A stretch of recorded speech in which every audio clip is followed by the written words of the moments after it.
एक भिखारी किसी किसान के घर भीख मांगने गया। किसान की स्त्री घर में थी, उसने चने की रोटी बना रखी थी।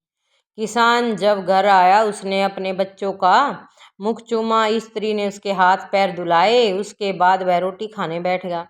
स्त्री ने एक मुट्ठी चना भिखारी को डाल दिया। भिखारी चना लेकर चल दिया।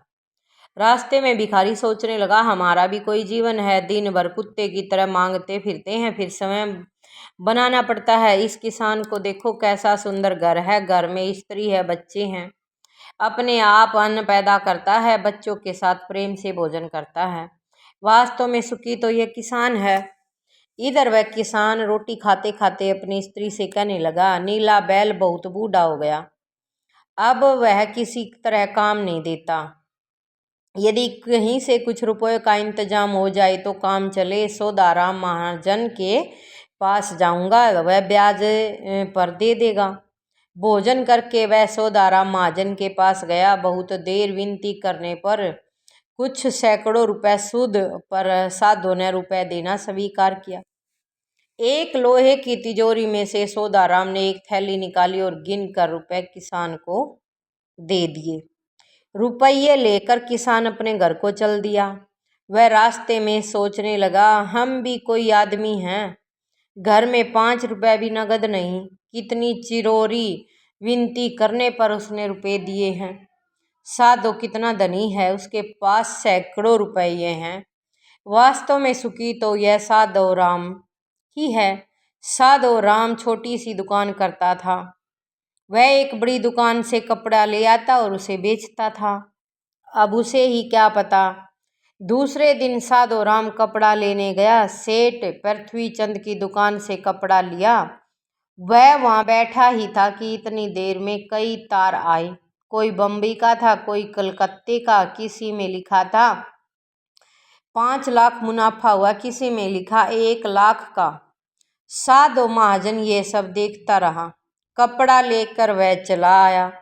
रास्ते में सोचने लगा, हम भी कोई आदमी हैं। 100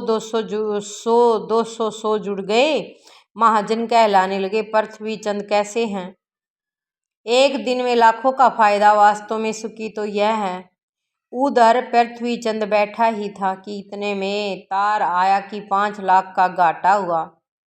वह बड़ी चिंता में था कि नौकर ने कहा, आज लाठ साहब की राय बहादुर सेठ के यहाँ दावत है, आपको जाना है। मोटर गाड़ी तैयार है। पृथ्वीचंद मोटर पर चढ़कर राय बहादुर की कोठी पर चला गया।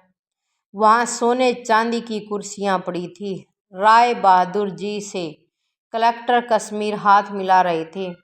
बड़े बड़े सेठ खड़े थे। वहां पृथ्वीचंद सेठ को कौन पूछता। वह भी एक कुर्सी पर जाकर बैठ गया। लाट साहब आए राय बहादुर साथ से हाथ मिलाने। उनके साथ चाय पी और चले गए। पृथ्वीचंद अपनी मोटर में लौट रहे थे। रास्ते में सोचते आते हैं, हम भी कोई सेठ हैं। 5 लाख के घाटे से ही घबरा गए। राय बहादुर का कैसा ठाठ है। लाट साहब उनसे हाथ मिलाते हैं। वास्तव में सुखी तो वह ही है। संसार में सुखी कोई नहीं है, कोई कितना ये भी धनी हो गई, मन तो लागता को ना। आगे सुनो कहानी में के आया।